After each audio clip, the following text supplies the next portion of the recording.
இந்த உலகத்தில் உள்ள சொத்து செல்வம் இந்த உலகத்துக்கு வருகின்ற போதோ நானும் நீங்களும் உடுத்த துணி இல்லாமல் ரப்புல் ஆலமீன் வல்லாஹு அக்ரஜகும் மின் புத்தூனி உம்மஹாத்திக்கும் லா தஅலமூன ஷைஆ, நீங்க உலகத்துக்கு வரக்குள் எதுவும் தெரியாமல் ஒண்ணுமே கொண்டு வராமல் ரப்புல் ஆலமீன் வெளியாக்கினா உங்களுடைய தாய்மாருடைய வயிற்றிலிருந்து. நீங்க வந்ததுக்கு பின்னாடி அல்லாஹ் உங்களுக்கு சொத்து செல்வங்களை தந்தான், குடும்பங்களை தந்தான், நிம்மதி சந்தோஷத்தை செழிப்பாக இன்று வாழ்ந்து கொண்டிருக்கிறோம் என்றால் அன்றைக்கினவர்களே ரப்புல் ஆலமீன் தந்த இந்த அமானிதங்கள், ரப்புல் ஆலமீன் தந்த சொத்து செல்வங்கள், இது அமானிதமாக ரப்புல் ஆலமீன் தந்திருக்கிறான். அதை சரியாக நாங்கள் பயன்படுத்தவில்லை என்றால் ரப்புல் ஆலமீன் சொத்து செல்வத்தை தந்திருக்கிறான் சேமிப்பதற்கல்ல, அடுக்கி வைத்து அழகு பார்ப்பதற்காக வேண்டி அல்ல சகோதரர்களே. அந்த சொத்து செல்வத்தின் மூலமாக ரப்புடைய ரிலாவை, ரப்புடைய பொருத்தத்தை அடையோன் என்பதற்காக வேண்டி தந்திருக்கிறான் ரப்புல் ஆலமீன். சோதனையாக தந்திருக்கிறான், சொத்து செல்வங்களை சோதனையாக தந்திருக்கிறான். இந்த சொத்து செல்வத்தை மனிதன் எவ்வாறு பயன்படுத்துகிறான், இதை வைத்து ஜகாத் சதக்காக்கள் கொடுக்கிறானா, ஏழை எளியோருக்கு கொடுக்கிறானா, ஹஜ்ஜை நிறைவேற்றுகிறானா என்பதை ரப்புல் ஆலமீன் பார்த்து கொண்டிருக்கிறான். நாளை கியாமத் நாளில் சகோதரர்களே, நாளை கியாமத் நாளில் சொத்து செல்வங்களை வெறுமனே ஹஜ் செய்யாமல், ஜக்காத்தை நிறைவேற்றாமல், நல்ல விடயங்களுக்கு கொடுக்காமல் யாரெல்லாம் பதுக்கி வைத்தார்களோ, சேமித்து வைத்தார்களோ, அதே சொத்து செல்வம் அவர்களுக்கு சோதனையாக மாறும். அது அவைகளை நெருப்பாக வந்து அவைகள் மூலமாக இவர்களுக்கு அந்த நெருப்பின் மூலமாக ஒத்தனம் போடப்படும் அன்பிற்குரியவர்களே.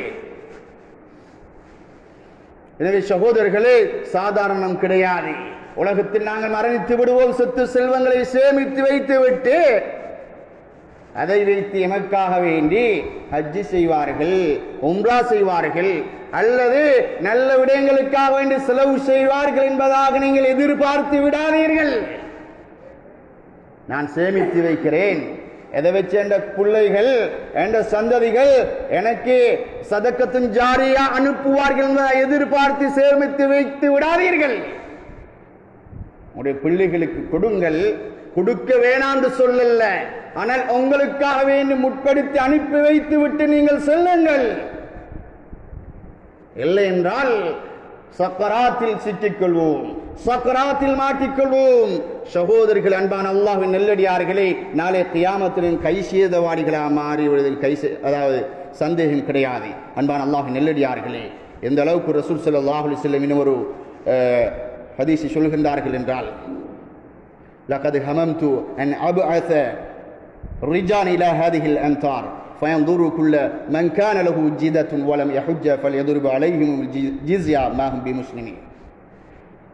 இன்ன பட்டினங்களுக்கு, இடங்களுக்கு சில நபர்களை அனுப்பி அந்த இடங்களில் வசிக்கக்கூடியவர்கள் ஹஜ்ஜை நிறைவேற்றுவதற்கு வசதிகள் இருந்தும் வலம் யஹுஜ்ஜ ஹஜ்ஜை நிறைவேற்றாமல் இருக்கின்றார்களே, அந்த நபர்களிடத்தில் அனுப்பி, சில நபர்களை அந்த இடங்களுக்கு அனுப்பி அவர்களிடத்தில் ஜிஸ்யாவை வரி வசூலிக்க என் மனம் விரும்புகிறது. ஏன் தெரியுமா? மாஹும் பிமுஸ்லிமீன், அவர்கள் ஹஜ்ஜை செய்யாமல் வாழ்கின்றார்களா, வசதி இருந்தும் ஹஜ்ஜை நிறைவேற்றாமல் இருக்கின்றார்களா, அவர்கள் முஸ்லிம்கள் கிடையாது. ஹஜ் கடமையாகியும் ஹஜ்ஜை நிறைவேற்ற நல்ல வசதி இருந்தும் ஹஜ்ஜை நிறைவேற்றவில்லையா, அவர்கள் முஸ்லிம்கள் கிடையாது என்பதாக தெளிவாக சொல்லப்பட்டிருக்கின்றவர்களே. அல்லாஹ்வின் நல்லடியார்களே, சாதாரணம் கிடையாது சகோதரர்களே. எனவேதான் நாங்கள் நினைக்கிறோம், உலகத்தில் என்ன சில இஸ்லாமிய கடமைகளை நிறைவு செய்தால், ஐவேளை தொழுதால், அல்லது இஸ்லாமிய சில அடையாளங்களை வைத்துக் கொண்டால் நான் சொர்க்கத்தை ஈட்ட முடியும், பெற்றுக்கொள்ள முடியும் என்பதாக நினைத்து வாழ்ந்து விடாதீர்கள். ஹஜ் பிரதானமான கடமை, 5 கடமைகளில் கடைசி கடமை. சகோதரர்களே, சொல்ல முடியாது, குமர் இருக்கிறதே அந்த குமரை கட்டி வைத்து விட்டு நான் ஹஜ்ஜை நிறைவேற்றுவேன். என்னிடத்தில் இத்தனை கோடி அல்லது லட்சம் கடனாக இருக்கிறது, அதை நிறைவேற்றிவிட்டு நான் செய்வேன், நிறைவேற்றுவேன். சகோதரர்களே, அன்பான அல்லாஹ் நல்லடியார்களே, வாகனம் இருக்கிறது, அது லீசிங்கிலே இருக்கிறது, இதையெல்லாம் முடித்து விட்டு நான் இந்த கடமையை நிறைவு செய்வேன்.